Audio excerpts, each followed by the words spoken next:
So if you have been in a position where you're thinking, oh, I don't think I'm ready to quit my day job yet, but I want to freelance part-time. Can I freelance part-time? Or you are even having like a remote career and you're like, I want to supplement my income with a freelance gig or two. Can I do it? Is this something that's advisable? Well, I'm going to be answering that in this video.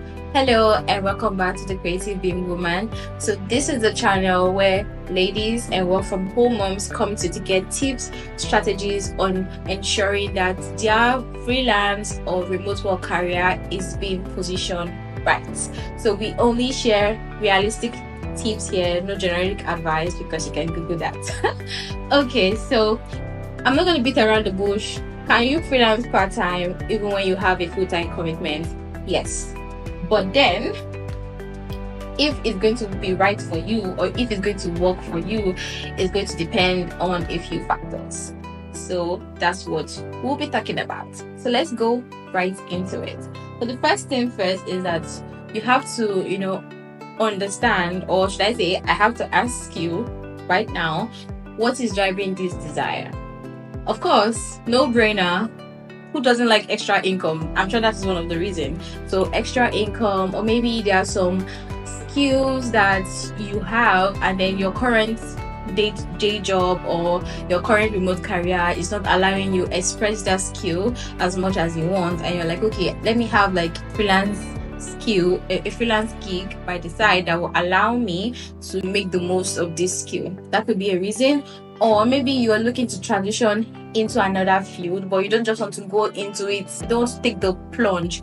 You want to test the waters first. So you're like, okay, let me have a part-time freelance gig that allows me to explore the waters, but not leaving the safety net of my full-time commitment yet. And all of these are fine, but it's just important for you to just really know what is driving this desire right now, so that realistically you can now know how much time you can allocate to a part-time freelance gig.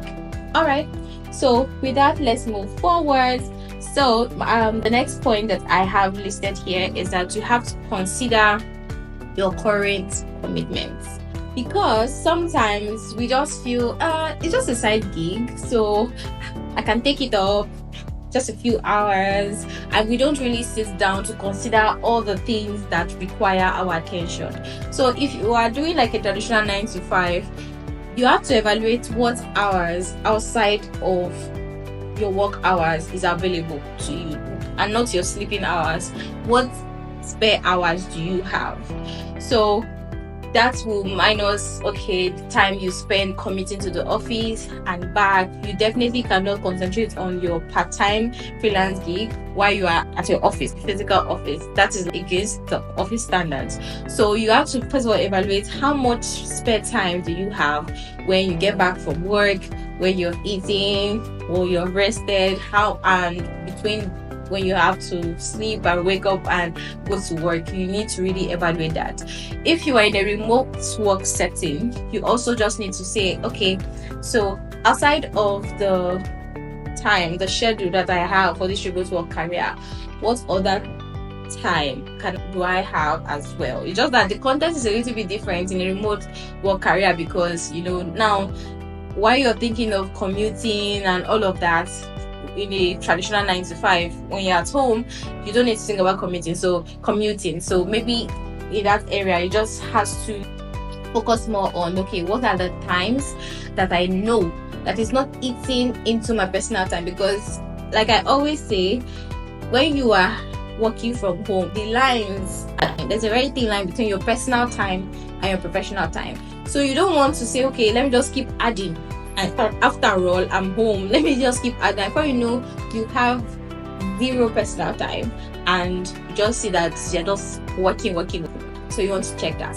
Another thing, you also want to check the other commitments in your life, other personal commitments in your life, maybe like your social obligation, family time, all these other things. You have to assess it as well and think, okay, ask yourself, can I sacrifice some time, maybe some personal time of myself, or some leisure time, maybe the time that I'd rather spend sleeping or something? Can I maybe borrow 1 hour or so from it temporarily, just so that I can have this side gig. Okay, can I do that? Or is it going to be a situation whereby I need to really sit down and have a discussion with myself and say, what hours can I really commit to freelance projects? Maybe in a whole week, you now discover that realistically, you only have like 5 hours. In a whole week, you only have 5 hours that you can commit. Then you have to stick to it, because that will now let you know that any project you're going to pick on by the side shouldn't take more than that 5 hours. So if you are already taking a project that will now need you to work minimum of 20 hours and you still have a full-time commitment, then that is a separate conversation. Especially if maybe at that point you're like, no, this part-time freelance gig is too juicy, I can't pass up the offer. So if that is where you are right now, I want to know, okay, should I take the plunge? Is it better for me to just do part-time instead of full-time? Then you don't want to miss the next video that is going to come up after this, where I talk about how I really talk more about how you can decide when to switch from part-time freelancing into going full-time freelancing, and instead of like your traditional 9 to 5, or even you want to transition from a remote 9 to 5 to full-time freelancing. So we'll talk about that in a separate video, but it's just important for you to just really ask yourself this question. And then another important question you have to ask yourself is that, will this impact the performance at the current full-time commitments that I have at my workplace? So how will it impact it? Is it that I've spent all my time, all my energy on this freelance side project, and then when I get to work at my full-time commitment, I'm already fagged out, I'm already tired, I have nothing else to pour out? So you need to ensure that realistically you can tell yourself the truth. Is this going to impact? At what capacity? Is it something that I can make up for in another way? So these are just things that you need to assess. So you also need to consider the pros and cons. And for pros, I don't need to speak too much about the pros, because what are the pros? Number one, money. More money. You're supplementing your income. You get more opportunities to practice your skills, to develop your existing skills, to even build new skills. You get more opportunity to meet, maybe since it's a side gig, you get opportunities to build your network, because you come across different clients, different professionals on the way. You also get an outlet for you to pursue your passion, maybe a passion that right now you're not seeing come to life in your full-time commitment or your day job. You get that ability, or you get that free way to now fulfill that passion pursuit in a side gig. So those are the pros, like some of the pros here.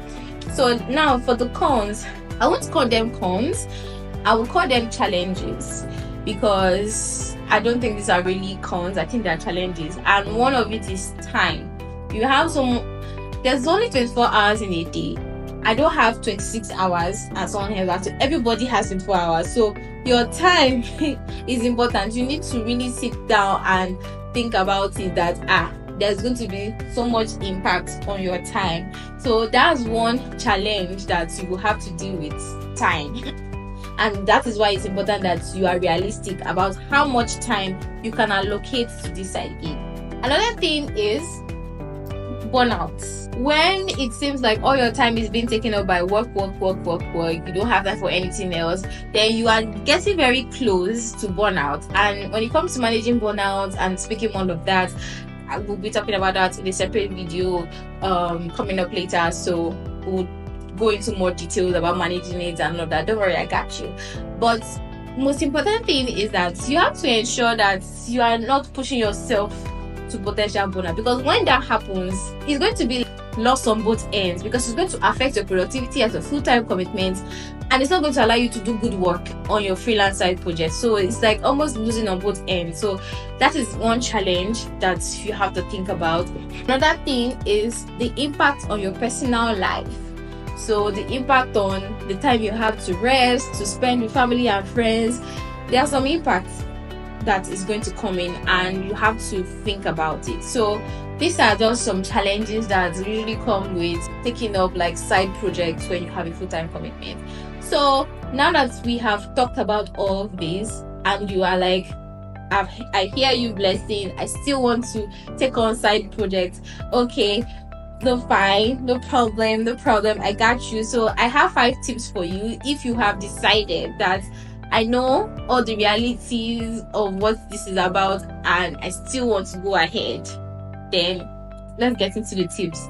So one thing I'm going to tell you to do for you to be able to do this successfully and make it work for you is time management.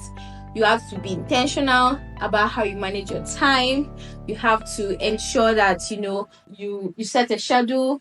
Like I said, when you know how many hours I need for freelancing, see how you can stick to it, see how you can stay within it, and then that leads me to the next point. Don't overcommit. Don't get tempted that okay, I have been able to manage to spend 5 hours on side projects. If I spend if I just say I can do 2 more hours, or a gig comes by and the gig is like, this will need you to pay attention 15 hours minimum a week, and you can only give 5 hours, don't go and overcommit, because at that point it's better for you to under promise and over deliver than to over promise and under deliver. So don't overcommit, because at the end of the day, you still at this point want to ensure that you're giving your best work at your full-time job and you're still doing good work on your side gig. So don't overcommit at all.